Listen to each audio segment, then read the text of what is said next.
Жібек жолу, Молодая гвардия.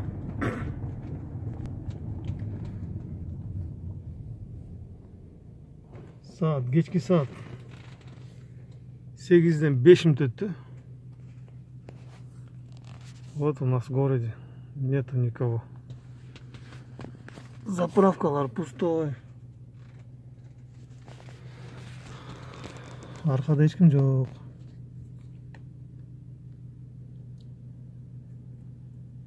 Конечно, өтіп кете албайсың, красный. Тут камера бар, штрафовать етет, как положено. Көчөдө ешким жок. Насыга тартип.